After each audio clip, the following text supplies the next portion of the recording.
గ్రామ స్వరాజ్యం లక్ష్యంగా 15వ ఆర్థిక సంఘం నిధుల నుంచి 36 లక్షల వ్యయంతో సూర్యారావుపేటలో విలేజ్ హెల్త్ క్లినిక్ సెంటర్లో నిర్మాణానికి కాకినాడ రూరల్ ఎమ్మెల్యే పంతం నానాజీ శంకుస్థాపన చేశారు. అనంతరం సూర్యారావుపేట గ్రామం మైనర్పేటలో వాటర్ ప్లాంట్ ను ప్రారంభించారు. ఈ సందర్భంగా ఎమ్మెల్యే నానాజీ మాట్లాడుతూ ఈ కూటమి ప్రభుత్వంలో కాకినాడ రూరల్లో ఆహ్లాదకరమైన బీచ్ ను తయారు చేస్తూ స్థానిక యువతకు బీచ్ లో ఉపాధిని కల్పించేలా ప్రణాళికలు సిద్ధం చేశామని అన్నారు. అదేవిధంగా ప్రజలకు కావలసిన మౌలిక సదుపాయాలు ఏర్పాటు చేస్తూ క్రీడలకు పెద్దపీట వేస్తున్నామని అన్నారు.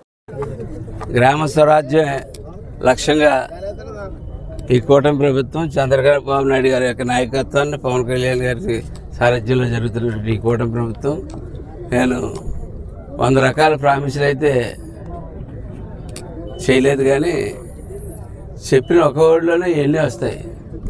మౌలిక సదుపాయాలు, ఆహ్లాదకరమైన బీచ్, కాకినాడలో బీచ్ డెవలప్మెంట్, క్రీడా అభివృద్ధికి పెద్దపీట, అట్లాగే అనేక రకాలైన అంశాలు ఇవాళ కాకినాడలో చేయడానికి ప్రామిస్ చేయడం జరిగింది. క్రికెట్ స్టేడియం గురించి సైట్ అయితే ఎక్వైర్ చేయడం జరిగింది. అదేదో అభివృద్ధికి ఆటంకం పరిచే వ్యక్తులు ఉండడం వల్ల దాని మీద కోర్టుకు వెళ్ళారు, కానీ ఎక్కువ కాలం కోర్టులో నిలబడదు. ఆల్రెడీ ఆంధ్ర క్రికెట్ అసోసియేషన్ దానికి అమౌంట్ కూడా శాంక్షన్ చేయడం జరిగింది, కాబట్టి అది పూర్తి చేస్తాం. అలాగే బీచ్ చేస్తూ ఉన్నాం. అట్లాగే పండూరు పార్కుని, చెరువుని ఒక పర్యాటక కేంద్రంగా తయారు చేస్తూ ఉన్నాం. బీచ్లో ఈట్ స్ట్రీట్ ఒకటి ఆల్రెడీ పెట్టడం జరిగింది. సూర్యాపేట బీచ్ స్ట్రీట్ స్థానికులతోటే షాపులు పెట్టి స్థానికులకే వాళ్ళకి ఒక ఇన్కమ్ జనరేట్ అయ్యే విధంగా చేసి జరిగింది. అట్లాగే ఇంకా అనేకమైన అంశాలు ఉన్నాయి బీచ్లో చేయడానికి. అందులో భాగంగా మౌలిక సదుపాయాల భాగాల్లో 100 కోట్ల రూపాయల దాకా వెచ్చించి రోడ్లు వేయడం జరిగింది.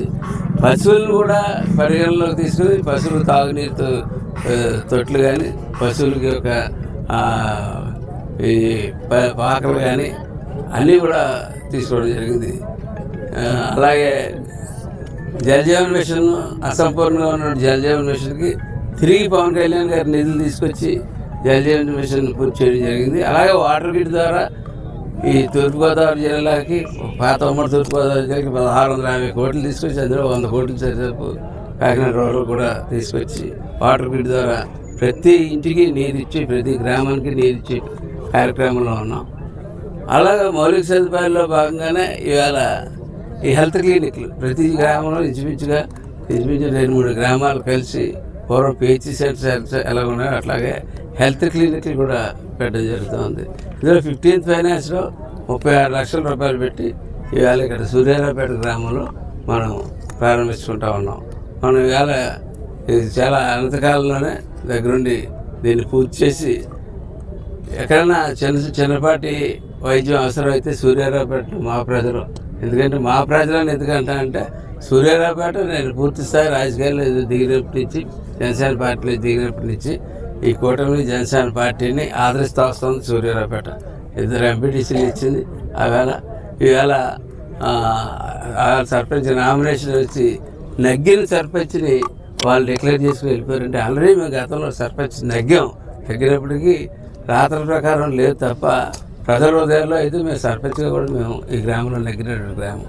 అట్లాగే నా ఎలక్షన్లో కూడా పెద్ద మెజార్టీ ఇచ్చినటువంటి గ్రామం.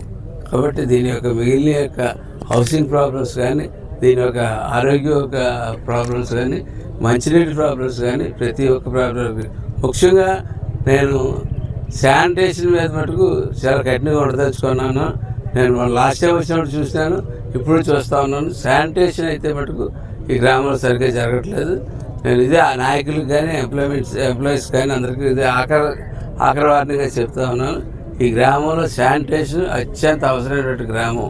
ఈ గ్రామం మనం పర్యాటక రంగాన్ని అభివృద్ధి చేసుకోవడానికి రేపు తోడ్పడిపోతున్న గ్రామం. అటువంటి గ్రామానికి శానిటేషన్ విషయంలో మటుకు సరిగ్గా చేయని పక్షంలో సరైన అధికారులు తీసుకొచ్చి సరిగ్గా చేయించే కార్యక్రమం నేను ముందుకెళ్తానని చెప్పి నేను తెలియజేసుకుంటూ ఈ వెల్నెస్ సెంటర్ని తొందరగా పూర్తి చేసి ఇక్కడ ఉన్నటువంటి ప్రతి ఒక్కరు కూడా పరిపూర్ణమైన ఆరోగ్యంగా ఉండేటట్టు చూడాలనే కార్యక్రమం పెట్టుకోవడం జరిగింది. అట్లాగే మంచినీరు కూడా పరిశ్రమలను అందరినీ అడుగుతా ఉన్నాం. సిఎస్ఆర్ ఫండ్స్ ద్వారా ఈ ఊళ్ళో కొన్ని డ్రైన్స్ కూడా సిఎస్ఆర్ ఫండ్స్ ద్వారా కొన్ని డ్రైన్స్ కూడా వేసుకోవడం జరిగింది. మరిన్ని డ్రైన్స్ వేయవలసిన అవసరం ఉంది. ఎందుకంటే గతంలో గ్రామ నిర్మాణం ఇరుకిరుగ్గా జరిగిపోయిన సమస్యలు ఇక్కడ కొంచెం అవుట్లెట్స్ కానీ మరుగుదొడ్ల విషయంలో కానీ కొన్ని విషయాలు వెనకబడి ఉండడం జరిగింది. అవన్నీ ఒకదాని తర్వాత ఒకటి మౌలిక సదుపాయాల్లో చేసి నాకైతే ఒక మంచి ఆలోచన కూడా ఉంది. అది ముందు ప్రజలతో కూర్చుని ఆలోచనలు చేసి దీన్ని టూరిజంకి ఆ బీచ్లో కూర్చుంటే ఈ విలేజ్ ఒక అందంగా కనపడేటటువంటి ఆలోచన నా మదిలో అయితే ఉంది. ఆ ఆలోచనను కూడా నేను త్వరలో మీ అందరితో కూర్చుని దాన్ని అమలు చేస్తానని చెప్పి తెలియజేసుకుంటూ హెల్త్ సెంటర్కి సహకరించినటువంటి పెద్దలందరికీ వెంటనే చెప్పిన వెంటనే ఏరియా ఖాళీ చేసి ఇచ్చేసినందుకు, అలాగే మీ ఊళ్ళో గుడి కూడా నేను పూర్తి చేస్తానని మాటిచ్చాను. ఆ గుడి కూడా పూర్తి చేస్తూ ఉంది. ఎటువంటి ఇంకా కార్యక్రమాలు ఉన్నప్పటికీ భాస్కర్ కానీ, సురేష్ కానీ, ముసలయ్య కానీ, పెద్దలు అప్పారావు కానీ ఇతరులందరూ పెద్దలందరూ ఉన్నారు. ఎంపీటీసీలు ఇద్దరు ఉన్నారు. ఇంతమంది మాకు నాయకులు ఉన్నారు. ఇంతమంది నాయకులు ఉన్న చోట మా నాయకత్వ ప్రతిభ చూపించుకుంటాం. మా డెవలప్మెంట్ చూపించుకుంటాం. డెవలప్మెంట్ చూపించుకున్న తర్వాత మా నాయకుల నుంచే ప్రజాస్వామికంగా ఎన్నుకుని వారితోటి లోకల్ బాడీస్లో ఎదురుకెళ్తామని చెప్పి తెలియజేస్తాం.